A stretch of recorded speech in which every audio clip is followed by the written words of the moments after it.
Trilhas da Democracia de hoje entrevista o bispo auxiliar da Arquidiocese de Olinda e Recife, Dom Limacedo Antônio da Silva. Dom Limacedo, seja bem-vindo ao Trilhas da Democracia. Para mim é uma grande alegria estar convosco hoje, participando desse debate, que me é muito caro ao coração. Dom Limacedo, o Grito dos Excluídos completa esse ano 26 anos. Já é uma longa história. E esse ano o lema é A Vida em Primeiro Lugar. Gostaria que, inicialmente, o senhor fizesse um pouco, uma breve história das origens do Grito dos Excluídos e como avaliar esse momento específico em que a palavra vida se encontra tão atingida, e, na verdade, não apenas a palavra, né? A vida humana se encontra hoje tão ofendida e atingida.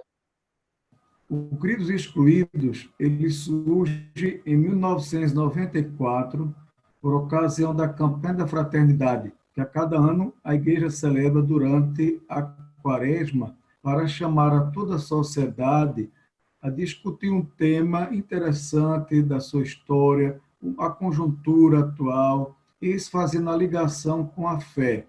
É bem verdade que, durante muitos anos, a Campanha da Fraternidade ela foi um espaço para refletir temas do intra-eclésio, dentro da igreja. Então, a conversão, você a igreja, a reconciliação. Depois começou uma fase, professor Marco, em que, de fato, se viu temas da sociedade como um todo. Então, se abre. E aí a questão da educação, da saúde, do menor abandonado, da negritude, da mulher, do trabalho, etc. Este ano, então, vamos trabalhar a questão justamente da vida em função também dos times da Campanha da Fraternidade, que sempre, ultimamente, tem falado de políticas públicas, de defesa da natureza, defesa da Amazônia. Então, é uma sociedade de exclusão, infelizmente, quando deveria ser de inclusão. Então, estamos vivendo um momento muito difícil, um momento, uma encruzilhada da nossa história, seja no mundo como no Brasil, onde as fake news tomam o lugar dos fatos. E isso prejudica a comunicação da verdade. Então, vemos no Brasil muito problemático, onde muitas vezes os governantes não se entendem. O presidente diz dá uma orientação em relação à pandemia do coronavírus, os governadores dão outra orientação. Então, esse desencontro causou muita confusão. Ultimamente, vimos o caso do cantor Cauã, né? Que ele fazia campanha para não se usar máscaras. Viu a consequência disso, porque a própria mãe foi contaminada com a Covid-19, ele também esteve muito mal, mas o pai permanece internado na UTI. Então, as pessoas formadoras de opinião têm um papel muito importante para esclarecer a sociedade.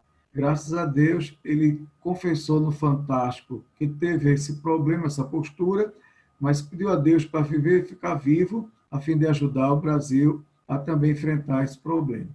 Dom Limacedo, pelo relato inicial feito pelo senhor, existe uma série de violações, na verdade, à vida, né?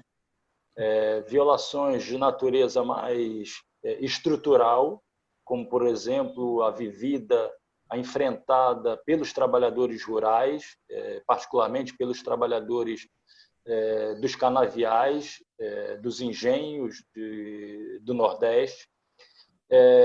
Existem violações à vida, né, impactos sobre a vida das populações mais pobres, como aquelas resultantes do derramamento de óleo no litoral do Nordeste, que atingiu mais particularmente o litoral nordestino.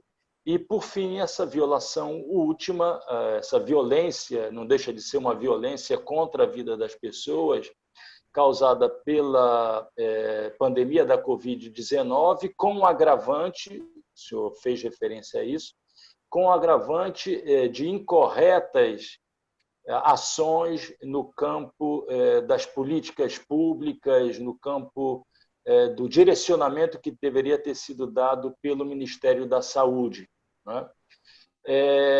Esse agregado de violações, né? Como elas têm sido enfrentadas pela Arquidiocese de Olinda e Recife, já que atinge em cheio as populações do estado de Pernambuco e do Nordeste de maneira geral?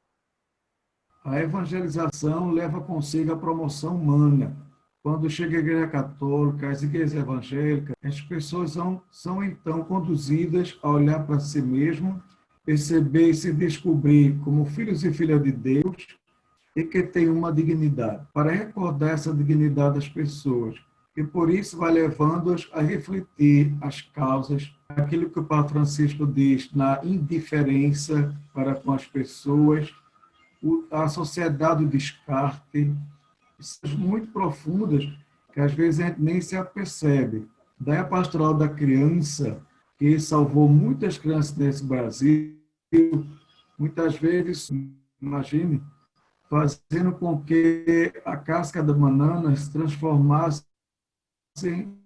em algo palatável, e aí na proteína, e as pessoas pudessem ver naquela casca de banana a carne. Então, a igreja procura orientar, conscientizar, abrir espaço para o debate, para a inclusão social. Aí vem as creches, aí vem as oficinas, vem os grupos de educação de base, e vem também a denúncia daquilo que causa o mal à humanidade. Dom Helder dizia, né, quando eu faço caridade, dou alguma coisa a alguém, me chamam de santo. Quando eu pergunto por que tem tanta exclusão, dizem que eu sou comunista, né? Estamos dizendo, basta de preconceito e repressão, queremos trabalho, terra, teto e empatia acontece quando as pessoas decidem, sugerem, elas possam, de fato, colaborar na mudança da sociedade. Então, o Evangelho de Jesus é o Evangelho da vida, é o Evangelho do amor. Dom, é difícil nesses nossos tempos defender a vida quando se fala de que nós vivemos uma necropolítica, né? Uma política da morte, né? Nunca o discurso da morte, o discurso da violência esteve tão em alta, não apenas no nosso país, mas no mundo de maneira geral. Talvez só seja possível fazer uma comparação com os anos 20 e 30, a primeira metade do século XX, quando ocorreram 2 guerras mundiais, a besta do nazismo, do fascismo. Como é possível enfrentar essa necropolítica através de bases religiosas? A Igreja tem essa consciência do seu papel, a Igreja Católica tem consciência do papel fundamental no combate a essa necropolítica? Existe uma filósofa, né, Hannah Arendt, ela falava justamente da banalização da vida. Então, no tempo das guerras, aí vale, não contam, né? Então, levar as pessoas para a câmara de gás na Segunda Guerra Mundial era algo normal para muitas pessoas, devido ao racismo, ao arianismo que houve naquele tempo. Nós hoje temos outras manifestações, né? Essa semana passou justamente o filme A Pantera Negra, toda aquela história de defesa do povo da Amazônia, também da tecnologia, mas o receio de usar mal aquilo que se tem. Então, a vida é banalizada. Quando se diz, eu com isso, vai morrer muita gente mesmo. Quer dizer, não pode ser esse discurso. Eu estou banalizando. Pelo contrário, quer dizer, vou fazer tudo, aliás, vamos fazer tudo possível para que não morra ninguém. Vamos acreditar na ciência. Ela sabe o que está dizendo, né?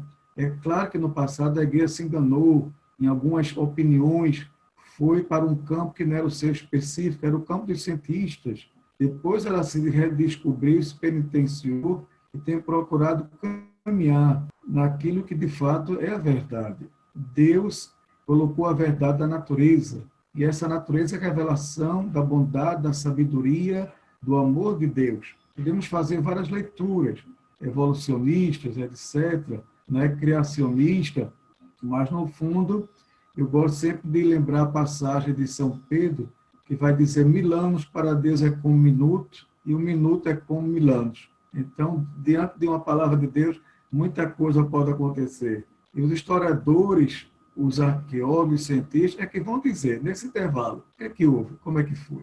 E estamos aqui hoje com essa grande responsabilidade de defender a vida em todos os níveis, né? Todos os níveis, desde a fecundação até a vida normal de se concluir. Esse é o empenho da igreja, porque Jesus já disse, está lá em São Paulo: eu vim para que todos tenham vida, mas que a tenham plenamente. Não é qualquer vida, né? É viver com alegria, com dignidade, com amor, com respeito, as famílias se entendendo, dialogando, os pais se amando, se querendo bem, se perdoando. Como está sendo difícil para muitas famílias ter que ficar em casa há muito tempo. Parece que se perdeu o costume de estar junto, né? A monotonia. E somente agora a pandemia, com certeza, vai nos levar a nos recriarmos. As redes sociais têm sido belíssimas. As catequeses que estamos fazendo por meio das redes sociais, a celebração da Santa Missa, né? O distanciamento acabou-se, né? É uma coisa incrível. A gente pode chegar em vários lugares para poder comunicar esse cuidado com as pessoas. Daí as pastorais sociais, carcerária, da saúde, do menor, né? Elas têm um papel muito importante, porque elas chegam nas créditas. O evangelho não pode passar por cima das pessoas, ela tem que passar por dentro, pelo coração, ser sinal de ternura e de reivindicação. Dom Macedo, o senhor é bispo referencial da Comissão Sócio-Transformadora da Regional Nordeste 2 da CNBB. Quais são as ações, quais são as políticas desenvolvidas por essa comissão sócio-transformadora, que para muitos é desconhecida, né? Para aqueles que se situam fora do campo da comunidade católica, talvez não seja do conhecimento, né? Quais são as principais ações, linhas de ação e políticas dessa comissão? É importante lembrar que a caridade deve ser a grande marca do cristão, a ponto de São João da Cruz, ao final da vida, seremos julgados pelo amor. Essa caridade, esse amor, pode ser vivido a 3 níveis: o nível da assistência, o nível da promoção e o nível da libertação. A promoção é justamente não dar o peixe, ensinar a pescar. E a libertação é dar condições para a autonomia. Então, imaginemos a pastoral carcerária. Então, trabalhamos com aqueles que estão privados da liberdade, porque avançaram no sinal em algumas questões, né? E, com isso, muita gente fica dizendo que bandido morto é bandido bom. O que houve agora na pandemia, justamente, o carcerário procura rehumanizar essas pessoas, né? Dar esperança. E agora estamos com uma parceria também para vermos a questão de cursos online. Uma pessoa chamada Cícero, ele fez 2 faculdades na cadeia. Já pensou? Cumpriu sua pena, hoje está livre, e é um modelo de reativamos para a questão da terra. Uma preocupação muito grande, porque Deus fez o mundo para todos, e alguns se acham donos. Um exemplo disso é a experiência que fizemos dias atrás no Engenho Fervedouro, lá em Jaqueira, na zona da Mata Sul. O Fernando e eu fomos participar da equipe de pastoral social de Cáritas, da CPT, que trabalha com a Pastoral da Terra, e ali aquelas 72 famílias estão ameaçadas, justamente porque estão querendo trabalhar, vivem ali desde vários anos, 60, 70 anos, muito mais, e ali chegou uma empresa, né, que está querendo destruir aquela convivência das pessoas e levar as pessoas a abandonarem. na usina Frei Caneca, é uma usina falida. Então, estamos agindo para que o governo possa agir, o governo estadual, porque, inclusive, há um débito muito grande daquela usina, né?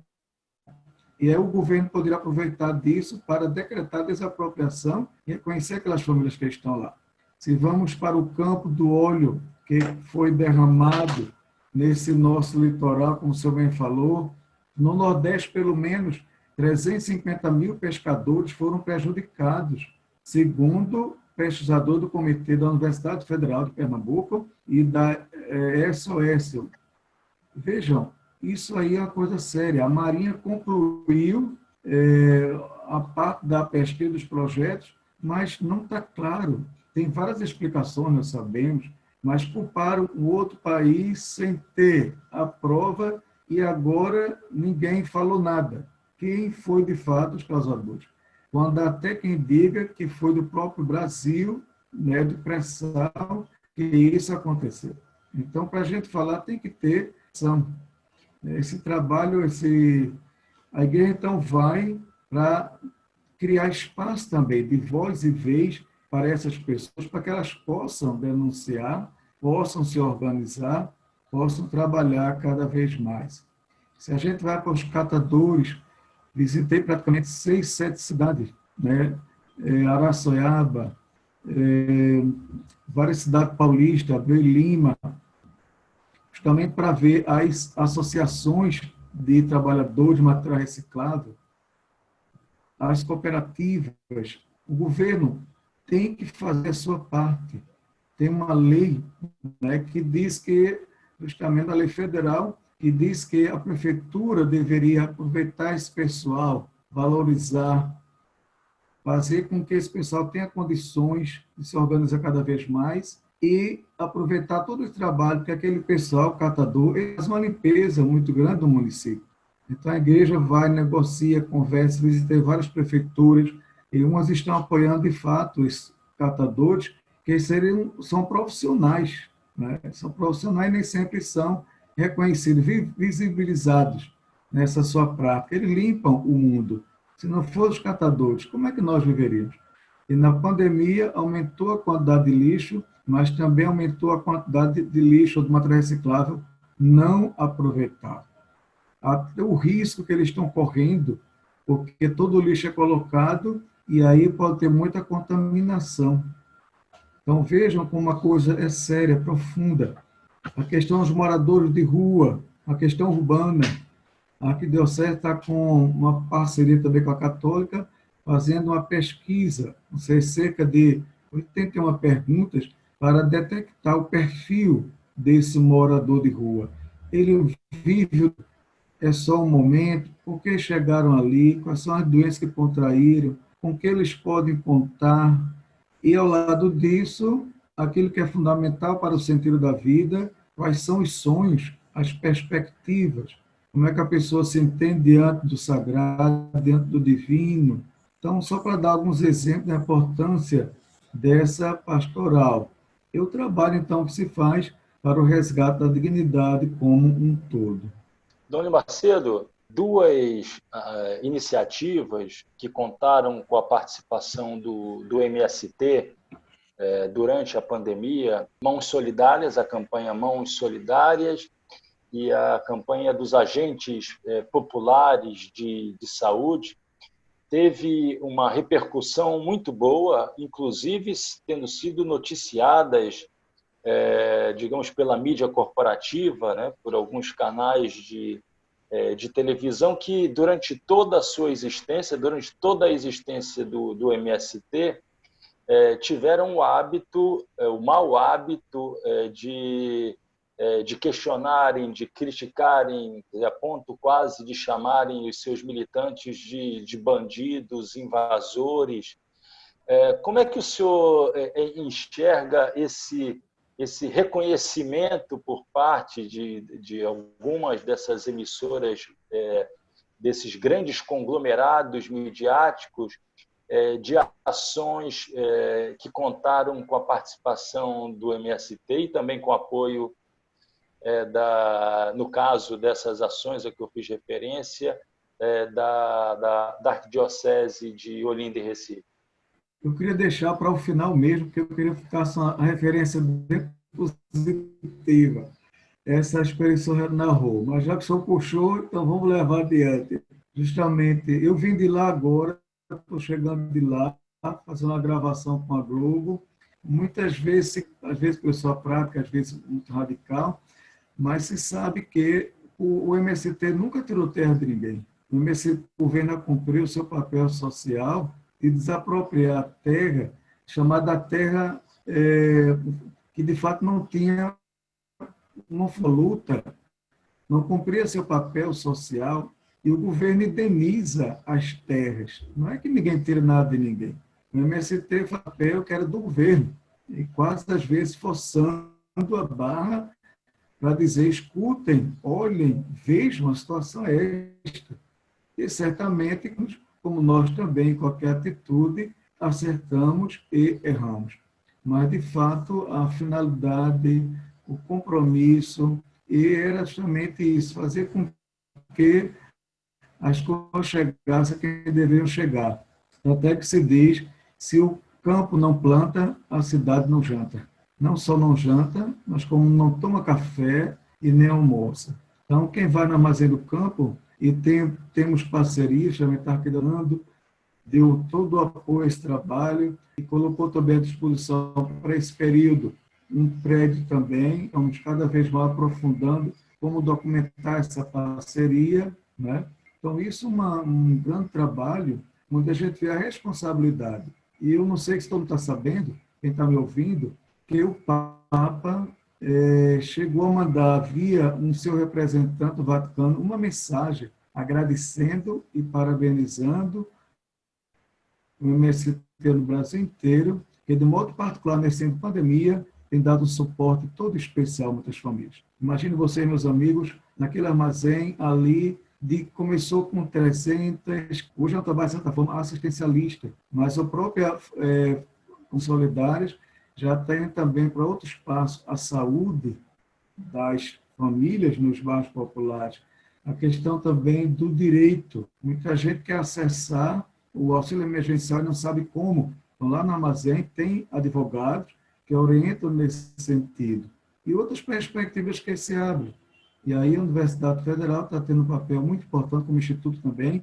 Eu quero agradecer de antemão e parabenizar pela vossa sensibilidade. Há um papel muito importante na sociedade. Por isso, eu lamento também os cortes, né, que têm existido de verba para as universidades, porque ali se elabora o conhecimento, o saber, e ali se prepara pessoas conscientes, livres, para exercer a cidadania. Dona Macedo, uma última pergunta antes do encerramento desse programa.